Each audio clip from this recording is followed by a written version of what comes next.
Hello guys, നമുക്ക് ഇടുക്കിയിലേക്ക് യാത്ര പോയാലോ? ഇടുക്കി കട്ടപ്പന ബസ്സിൽ കയറി. സീറ്റിംഗ് അറ്റത്തെ സീറ്റായതുകൊണ്ട് തന്നെ ഉറക്കമൊന്നും അങ്ങോട്ട് ശരിയായില്ല. ട്രിവാൻഡ്രം പോലെയല്ല ഇവിടുത്തെ ആൾക്കാരൊക്കെ പതുക്കെ ഉണരത്തുള്ളൂ.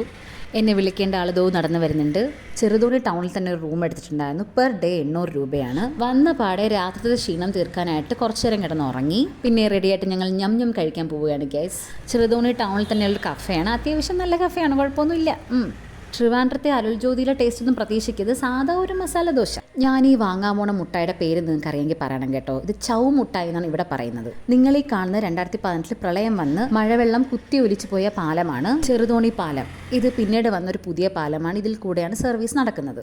അപ്പോൾ ഞങ്ങൾ കട്ടപ്പനയിലേക്ക് പോവുകയാണ്. പോകുന്ന വഴിയുള്ള പ്രകൃതി രമണീയമായ സ്ഥലങ്ങളാണ് നമ്മൾ ഈ കാണുന്നത്. കുറേ ഹെയർ പിൻ വളവ് പോലത്തെ വളവുകളും മലകളും കടന്നാണ് നമ്മൾ കട്ടപ്പനയിലേക്ക് എത്തുന്നത്. അങ്ങനെ കട്ടപ്പനയിൽ വന്ന് നമ്മൾ സിനിമയും കണ്ട് മന്തിക്ക് ബിരിയാണിയിലുണ്ടായിരുന്ന സാധനവും കഴിച്ച് കുറച്ച് ഷോപ്പിംഗ് നടത്തി ചെറുതോണിയിലേക്ക് എത്തി. സമയം 5-5:30 കാണും. നല്ല മഴയാണ്. ഇനി ഈ മഴയത്ത് നമ്മൾ പുറത്തൊന്നും പോകാൻ പറ്റത്തില്ല. അപ്പോൾ ഇത്രയേ ഉള്ളൂ ഗൈസ്, ഇന്നത്തെ day in my life in Idukki. Video ഇഷ്ടപ്പെട്ടാൽ ലൈക്ക് ചെയ്യണം, ഷെയർ ചെയ്യണം. ബൈ.